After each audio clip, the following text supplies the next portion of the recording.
Hello world, it is Fancy Ellie here tonight on Transcending Origins. This week's topic is who was your role model growing up?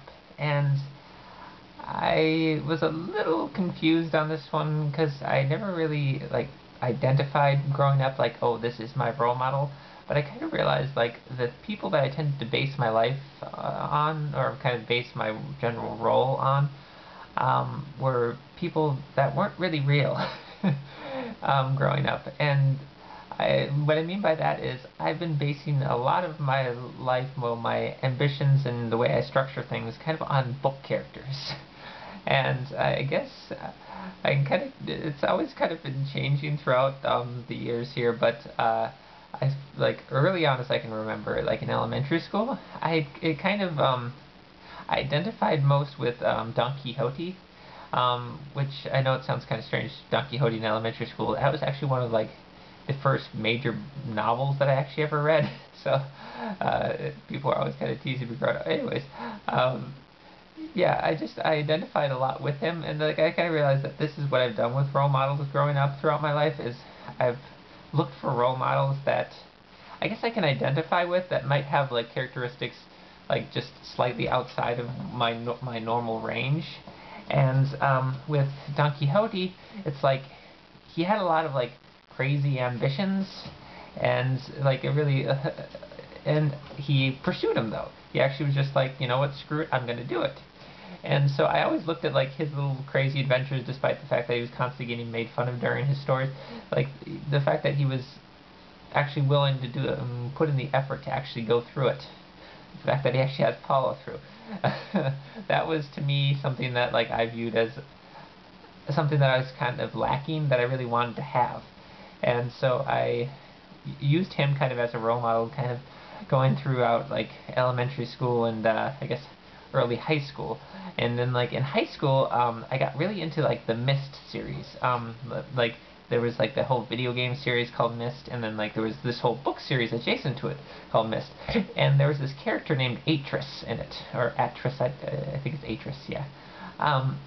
And he kind of consequently became a role model because I started like dreaming really, really big. I really kind of wanted to kind of rule the world, I think, to some extent, or actually kind of be able to control like the elements of the world.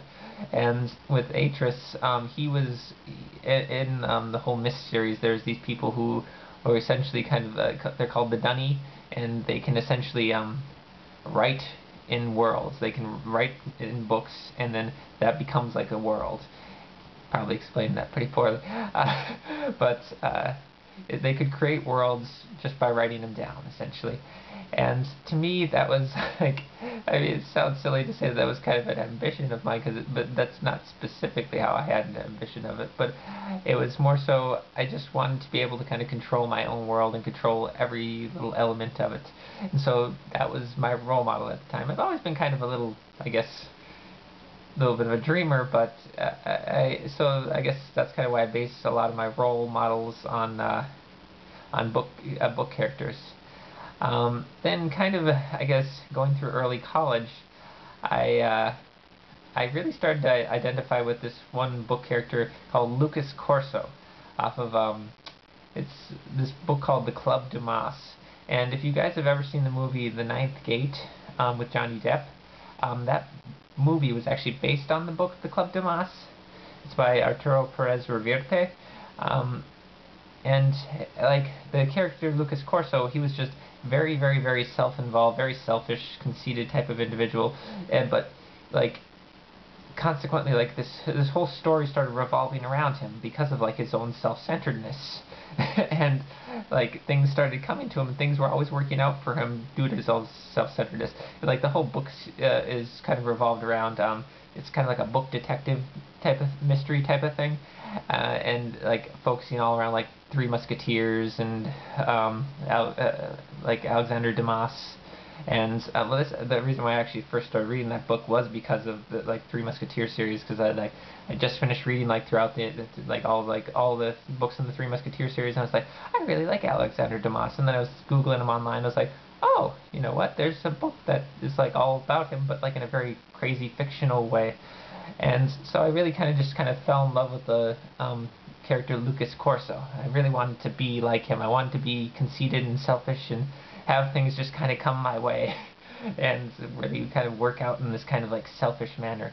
And I mean, it's always, again, it's always reflective of my kind of personal, who I can identify most with at the time, just a little outside of my range, and that was kind of I guess I was a little selfish and conceited at that point, and so basing on Lucas Corso was kind of, I guess it worked.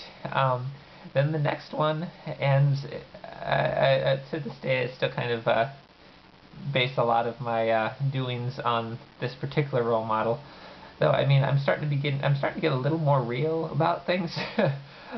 But it's Ender off of Ender's Game, like Andrew Wiggin.